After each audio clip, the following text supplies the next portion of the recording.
नमस्कार दोस्तों, स्वागत है आपका। आज हम बात करेंगे 25वें एससीओ शिखर सम्मेलन की, जहां प्रधानमंत्री नरेंद्र मोदी ने भारत की उपस्थिति दर्ज कराई। यह सम्मेलन 31 अगस्त से 1 सितंबर 2025 के बीच तियानजिन, चीन में हुआ।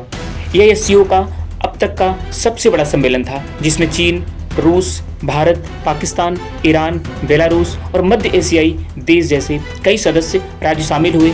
इस मंच पर क्षेत्रीय सुरक्षा, आर्थिक सहयोग, आतंकवाद के खिलाफ मसलों और बहुपक्षीय व्यवस्था पर चर्चा हुई।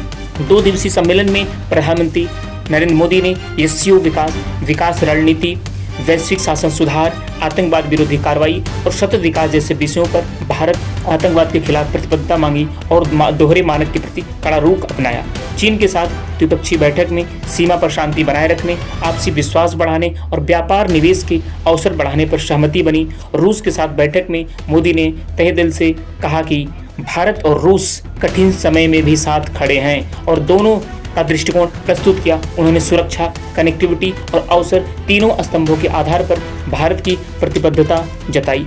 उन्होंने पहलगाम हमले के संदर्भ में सभी एससीओ देशों के बीच मजबूत द्विपक्षीय संबंधों का जिक्र हुआ। उन्होंने समूह की कई बैठकों में हिस्सा लिया, जहां उन्होंने यूएन महासचिव सहित अन्य देशों से भी मुलाकात की।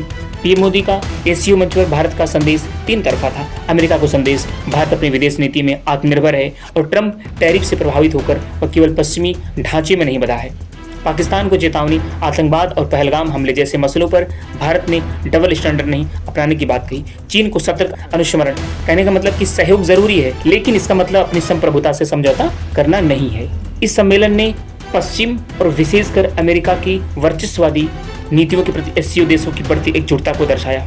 चीन, रूस और भारत तीनों नेताओं के बीच की अपार सहानुभूति और मुस्कान सहित साझा दृश्यों ने एससीओ के भीतर RIC, कहने का मतलब रसिया, इंडिया, चाइना तालमेल को उजागर करता है।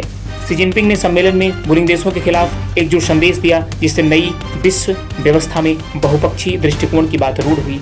भारत पाकिस्तान के बीच जो तनाव है वह एससीओ जैसे संगठन के सहयोगात्मक एजेंडा को प्रभावित कर सकता है, जैसा कि मोदी शरीफ की मुलाकात से स्पष्ट था। तो दोस्तों, यह था प्रधानमंत्री नरेंद्र मोदी का एससीओ शिखर सम्मेलन में भारत का प्रभावशाली और संतुलित प्रस्तुति, जो एक तरफ आत्मनिर्भरता दर्शाती है और दूसरी तरफ बहुपक्षीयता में विश्वास। आपके क्या विचार हैं कमेंट बॉक्स में जरूर बताएं। क्या इससे भारत के लिए नया द्वार खुलेगा?